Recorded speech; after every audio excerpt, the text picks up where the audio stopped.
அனைவருக்கும் வணக்கம் நண்பர்களே.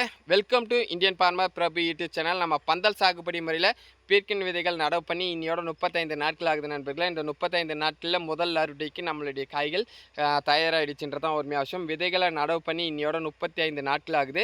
நம்ம விதைகள் நடவு பண்ணும்போது அக்டோபர் 8ஆம் தேதிக்குள்ளே நம்ம அறுவடை பண்ணோம்னா 38 39 நாட்களில் நம்ம முதல் அறுவடையை செய்யணும்னு நம்ம கணக்கு பண்ணி சொல்லியிருந்தோம். இன்றைக்கி அக்டோபர் 5. நம்ம சொன்ன மாதிரியே சொல்லி வச்ச மாதிரி விவசாயத்தில் நம்ம இன்றைக்கி முதல் அறுவடையை தயாராகிட்டு தான் ஒரு விஷயம். இதுக்கு முக்கியமானது நம்ம நிலத்தில் வந்து நேரடியாக விதைகளை நடவு பண்ணணும். நேரடியாக நடவு பண்ணோம்னா மட்டும்தான் நம்மளுடைய நிலத்தில் செடிகள் நம்ம சொன்னதுக்கு ஏற்ற மாதிரி கலப்ப முடியும். குழித்தட்டில் நடவு பண்ணோம்னா குழித்தட்டில் விதைகள் முளைக்கிறதுக்கே அதிகப்படியான நாட்கள் எடுத்துக்கின்றதான் ஒரு விஷயம். அதே போல் வந்து ஆணி வேர் வந்து குழித்தட்டில் நமக்கு நேரடியாக நிலத்தில் போகாது. ஆணி வேர் வந்து வளைஞ்சு போயிடுன்றதுனால நம்ம நிலத்தில் நேரடியாக நடவு பண்ணணும். நிலத்தில் நேரடியாக நடவு பண்ணும்போது ஆணி வேர் வந்து நம்ம செடிகள் ஒரு 2 இன்ச்சு வரும்பொழுதே நமக்கு 10 இன்ச்சுக்கான வேர்கள் ஆணி வேர்கள் நிலத்தில் போயிடும். அதுலேருந்து பல வேர்கள் கிளைகளாக பரவி நம்ம நிலத்தில் அதிகமான அளவுக்கு ஊடுருவி நிலத்தில் இருக்கக்கூடிய அதிகப்படியான எனர்ஜியில் எடுத்து ஓடக்கூடியதுன்றதுனால நம்ம எப்பொழுதுமே நமக்கு சந்தர்ப்பம் கிடைச்சதுன்னா மழை இல்லாத பட்சத்தில் நம்ம விதைகளை நேரடியாக நடவு பண்ணுங்க. விவசாயத்தில் வெற்றிக்கு முதல் படி விதைகளை எப்படி நடவு பண்ணுன்றதை பொறுத்து தான். விதைகளை வந்து குழித்தட்டில் நடவு பண்ணாலும் நமக்கு செடிகள் கிளம்பும். ஆனால் குழித்தட்டில் நடவு பண்ணும்பொழுது நமக்கு விதைகள் என்ன பிரச்சனையை கொடுக்கணுனாக்கா நமக்கு அதிகப்படியான நாட்கள் எடுத்துக்கும். நமக்கு அதிகப்படியான ஃபெர்டிலைசரில் கொடுக்க வேண்டியது இருக்குன்றதான் ஒருமையாக அவசியம். குழித்தட்டில் நடவு பண்ணும்பொழுது நமக்கு விதைகள் வந்து சேதம் இல்லாமல் முளைக்க ஆரம்பிக்கின்றதான் ஒருமையாக அவசியம். இன்றைக்கி 35வது நாள் நீங்கள் எடுத்துட்டிங்கன்னா இந்த தோட்டம் முதல் அறுவடைக்கு தயாரிச்சு ஈஸ்ட் வெஸ்ட் கம்பெனியிலேருந்து நாவின்ற ரகத்தை நடவு பண்ணோம். 5 வரை ஹைப்ரிட் ரகம். நம்ம எப்பயுமே வந்து நாட்டு ரகங்களை நம்ம விவசாயம் பண்ணுறோன்னு சொல்ல நாட்டு ரகங்களை விவசாயம் பண்ணுன்றது ரொம்ப நாட்கள் ஆசை.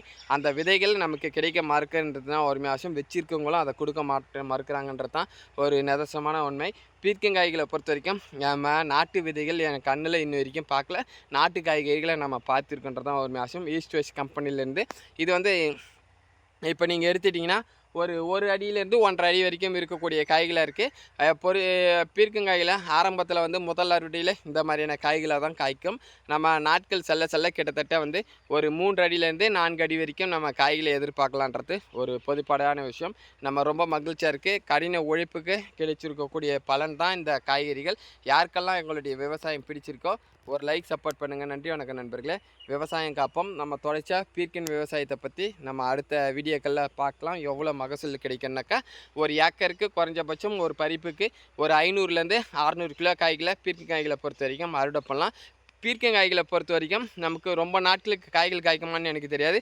கிட்டத்தட்ட ஒரு 20 பறிப்புகள் 25 பறிப்புகள் வரைக்கும் தான் நமக்கு போகன்றதான் ஒரு விஷயம். ஒரு நாள் டு ஒரு நாள் ஒரு பறிப்பு பறிக்கலாம். அதுக்கு மேலே பீர்க்கன் செடிகளை பொறுத்த வரைக்கும் நமக்கு வளைவான காய்கள் அதிகமான அளவுக்கு இருக்கும். பீர்க்கங்காய் விவசாயத்தை நம்ம செய்யணும்னு ஆசைப்படுறவங்க கண்டிப்பாக வந்து அதிகப்படியான ஆட்கள் இருக்கக்கூடியவங்க மட்டும்தான் இதை செய்ய முடியுன்றதான் ஒரு உண்மையான விஷயம். காரணம் என்னென்னா இதை அறுவடை பண்ணி எடுத்துகிட்டு வந்து வெளியே சேர்க்குறன்றது ரொம்ப கடினமான விஷயம்.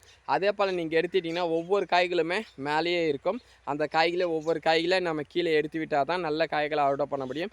இல்லைனா விலையில் வீழ்ச்சி அடைஞ்சோன்றது தான் ஒரு விஷயம். நம்ம இந்த மாதிரியான நேரான காய்களுக்கு மட்டும்தான் மார்க்கெட்டில் விலை கிட்டத்தட்ட 20 ரூபா போச்சுன்னா வளைவான காய்களை நம்ம அறுவடை பண்ணி அமிச்சோம்னா 5 ரூபா கூட வாங்க மாட்டாங்கன்றதான் ஒரு விஷயம். கிட்டத்தட்ட 25 ரூபா அளவுக்கு நமக்கு விலை வீழ்ச்சியாக இருக்குன்றதான் ஒரு விஷயம். அதிகப்படியான ஆட்கள் இருக்கவங்க இந்த விவசாயத்தை தேர்ந்தெடுத்து என்னை பொறுத்த வரைக்கும் விவசாயம் செய்யலாம். அதே போல் வந்து ஒரு 10 சென்ட் 20 சென்ட் இருக்கக்கூடிய ஆளுகள் ஒரு தனிப்பட்ட ஒரு ஆள் விவசாயம் பண்ணணுன்னா என்னை பொறுத்த வரைக்கும் ஒரு 20 சென்ட்டுக்கு மேலே பீர்க்கன் விவசாயம் செய்கிறதுன்றது ரொம்ப கடினமானதாக இருக்குன்றது என்னுடைய கருத்து. அதை பற்றின கருத்து கமெண்டில் சொல்லுங்கள்.